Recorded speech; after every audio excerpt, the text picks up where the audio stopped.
बड़ी खबरों के साथ गैरसैंण में ग्रीष्मकालीन राजधानी को संचालित नहीं किए जाने को लेकर कांग्रेस सड़कों पर उतर आई है। कांग्रेस कार्यकर्ताओं ने नगर अध्यक्ष सुरेंद्र सिंह बिष्ट के नेतृत्व में तहसील कार्यालय में धरना प्रदर्शन किया है। सुरेंद्र सिंह बिष्ट का कहना है कि राज्य सरकार लगातार गैरसैंण की अनदेखी कर रही है। ग्रीष्मकालीन बजट सत्र गैरसैंण के बजाय देहरादून में आहूत किया जा रहा है, जो दुर्भाग्यपूर्ण है। कांग्रेस कार्यकर्ताओं ने नायब तहसीलदार के माध्यम से मुख्यमंत्री के नाम ज्ञापन दिया है।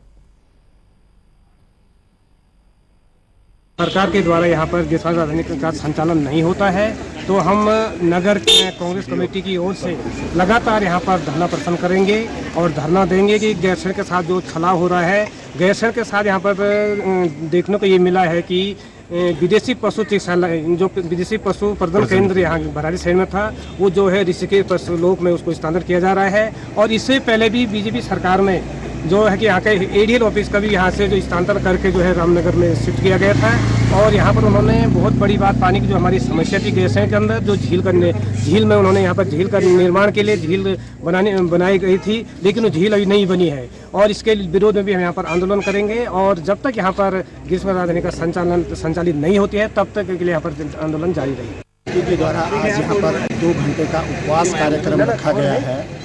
पिछली सरकार ने गैरसैंण में ग्रीष्मकालीन राजधानी की घोषणा की थी, जिसमें लगभग 1.5 क्विंटल लड्डू आपके विधानसभा भवन में बंटे थे। कई गुलाब खिले गए थे कि गैरसैंण को ग्रीष्मकालीन राजधानी बनाई जाएगी और सारे घरों में यहाँ पे गैरसैंण में एक बहुत अच्छा माहौल उत्पन्न हुआ। मगर आज हम अफसोस के साथ इस कार्यक्रम को करने जा रहे हैं कि पिछली सरकार ने घोषणा की थी ग्रीष्मकालीन राजधानी की, और इस समय भी भाजपा की सरकार है और उन्होंने इस सत्र को यहाँ पे ना होना ये कह दिया है कि इस समय यात्रा सीजन है। तो मेरा एक मानना है कि यात्रा सीजन तो यहाँ पे हमेशा रहेगा। हमेशा गर्मियों में भगवान बद्रीनाथ के और केदारनाथ के पट खुलेंगे। तो इसका मतलब इन्होंने गैरसैंण को ग्रीष्मकालीन राजधानी उस समय सोचनी चाहिए थी कि हम लोग इसको ग्रीष्मकालीन नहीं बना सकते। और बात करते हैं देहरादून में मौजूद हमारी संवाददाता ज्योत्सना से। ज्योत्सना, जाहिर तौर पर जब कांग्रेस सत्ता में होती है तब बीजेपी गैरसैंण को राजधानी बनाने की मांग उठाती है, और जब बीजेपी सत्ता में होती है तब कांग्रेस गैरसैंण को राजधानी बनाने की मांग के लिए विरोध प्रदर्शन करती है। आखिर ऐसा क्या है, टेक्निकली क्या प्रॉब्लम है, टेक्निकली ऐसी क्या दिक्कत आ रही है कि गैरसैंण को अब तक राजधानी घोषित नहीं किया जा सका? ना तो पूर्ण राजधानी घोषित किया जा सका और ना ही ग्रीष्मकालीन राजधानी ही घोषित किया जा सका। ग्रीष्मकालीन राजधानी बीजेपी सरकार ने घोषित किया, बावजूद उसके बजट सत्र देहरादून में हो रहा है।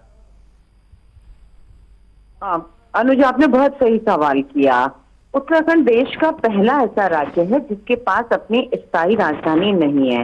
देहरादून उसकी अस्थायी राजधानी है और गैरसैंण उसकी ग्रीष्मकालीन राजधानी है।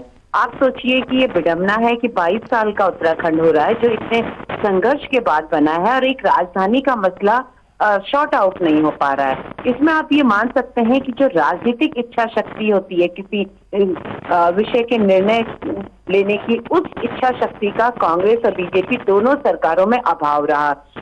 हालांकि राज्य आंदोलन की जो भावना थी उसमें यही था कि राज्य की राजधानी गैरसैंण हो, लेकिन राजनीतिक कारणों से कोई भी दल वहां पर उसको पूर्णकालिक राजधानी घोषित नहीं कर पाया।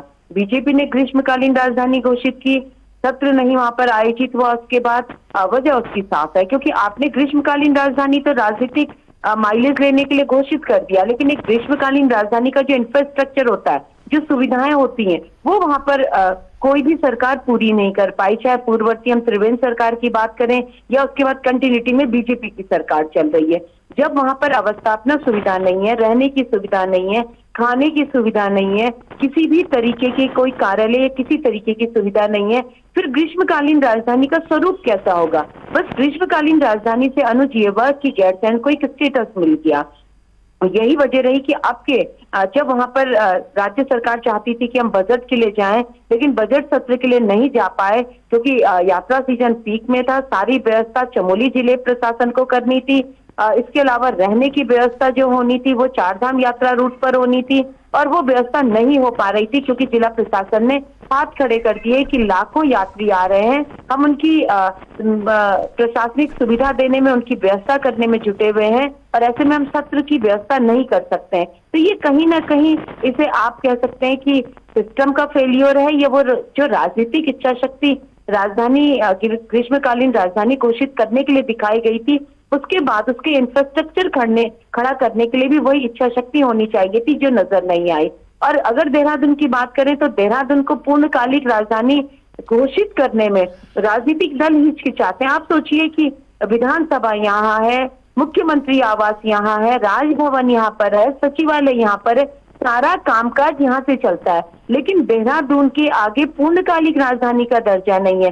भले ही जीके के सवाल में ये आ जाता हो कि उत्तराखंड की राजधानी कहाँ है, तो उसमें देहरादून का नाम आएगा, लेकिन कागजों में स्थायी राजधानी का दर्जा नहीं है। तो कुल मिला के कह सकते हैं कि बीजेपी हो या कांग्रेस हो, राजधानी के मसले पर पिछले 22 सालों से राजनीति करते आए हैं। कभी वो पहाड़ के वोट के लिए ग्रीष्मकालीन राजधानी गैरसैंण को घोषित कर देते हैं, कभी मैदान के वोट बैंक को देखते हुए ग्रीष्मकालीन राजधानी में सत्र कराने नहीं जाते हैं या पूर्णकालिक राजधानी घोषित करने में हिचकिचाते हैं। और यही वजह है कि समय समय पर जब जिसको मौका मिलता है वो राजधानी का सिकुड़ पर छोड़ देता है। अनुज जी, ज्योत्सना आप बनी रही है हमारे साथ।